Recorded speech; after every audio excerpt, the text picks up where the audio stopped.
আজকে নিয়ে এসেছি দারুণ ইয়াম্মি অ্যান্ড টেস্টি ডালিয়ার পরোটা নিয়ে। হ্যাঁ, ঠিকই শুনেছেন, ডালিয়ার পরোটা। এইটা কিন্তু খেতে অসাধারণ হয় আর এটা বানানো কিন্তু খুবই সহজ। দেখতেই পাচ্ছেন কীরকম নরম তুলতুলে তৈরি হয়েছে, আর এটা যে কোনো তরকারির সাথে খেতে খুবই সুস্বাদু লাগবে। So let's begin. প্রথমে আমি এখানে ডালিয়া নিয়ে নিয়েছি। ডালিয়াটাকে আমি 2 থেকে 3 ঘন্টা ভিজিয়ে রেখেছিলাম। 2 থেকে 3 ঘন্টা ভিজিয়ে রাখলেই কিন্তু ভালোভাবেই ভিজে যাবে। এবারে এটাকে আমি মিক্সিতে পেস্ট করে নেব। অল্প একটুখানি জল নিয়ে মিক্সিতে এটাকে একদম ভালোভাবে পেস্ট তৈরি করে নিলাম। দেখতেই পাচ্ছেন ঠিক এই রকম একটা লিকুইডে পরিণত হয়ে গেছে। এবারে এটাকে আমি ঢেলে নিচ্ছি একটা অন্য বাটিতে। এইবার আমি এর মধ্যে অ্যাড করে দিচ্ছি 2টো কাঁচা লঙ্কা। এখানে আমি লাল লঙ্কা ইউজ করেছি। বাচ্চাদের জন্য আপনারা লাল লঙ্কার বদলে চিনিও ইউজ করতে পারেন। এরকম করে সরু সরু করে গোল গোল করে আমি কেটে দিয়ে দিচ্ছি।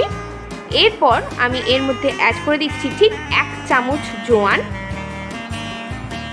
তারপর দিয়ে দিচ্ছি 1 চামচ আদা কুচি আর দিয়ে দিচ্ছি স্বাদ অনুযায়ী নুন।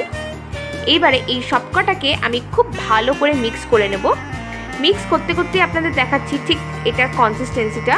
ঠিক এরকমভাবে একটু দাগ কাটবো চামচে, যাতে ওই দাগটা বোঝা যায়, ঠিক সেই রকম কনসিস্টেন্সি। এইবারে অন্যদিকে আমি প্যান গরম করে নিয়েছি আর ভাজার জন্য অন্য একটা বাটিতে ঘি আর অল্প একটু সাদা তেল মিক্স করে নিলাম, দেখতেই পাচ্ছেন। তারপরে এটাতে যেহেতু ভাজবো, মিক্স করে একটুখানি এর মধ্যে আমি এই অয়েল আর ঘিটা ব্রাশ করে নিচ্ছি। প্যানের মধ্যে ব্রাশ করে নেওয়ার পর একটু গরম হয়ে গেলে ঠিক 1 চামচ ব্যাটার নিয়ে এর মধ্যে ওভারঅল আমি স্প্রেড করে দিচ্ছি।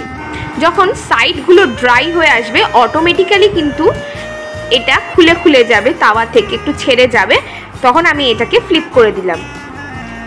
এবারে উল্টে পাল্টে এটাকে খুব ভালো করে আমি সেঁকে নেব। শেখা আমার হয়ে গেছে দুদিকেই ভালো করে।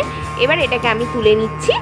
ঠিক এই রকমভাবে প্রত্যেকটা ডালিয়ার পরোটা আমি তৈরি করে নেব।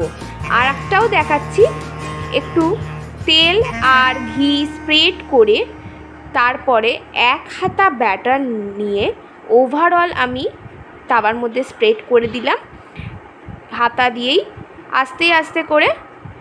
এরপর ওয়েট করব যতক্ষণ না সাইডগুলো ড্রাই আপ হচ্ছে। যখন ড্রাই আপ হয়ে যাবে অটোমেটিক্যালি এটা কিন্তু তাওয়া থেকে ছেড়ে আসবে। এটাকে আমি ফ্লিপ করে দিলাম। ফ্লিপ করে এবারে উল্টে পাল্টে দুভাবেই ভালো করে আমি সেঁকে নিচ্ছি। সেঁকে নেওয়া কমপ্লিট। এবারে এটাকে আমি তুলে নেব।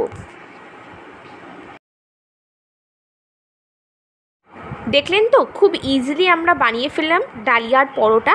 আপনারাও এটা বাড়িতে ট্রাই করবেন এবং আমাকে কমেন্ট বক্সে কমেন্ট করে জানাবেন ভিডিওটা কেমন লাগলো। ধন্যবাদ।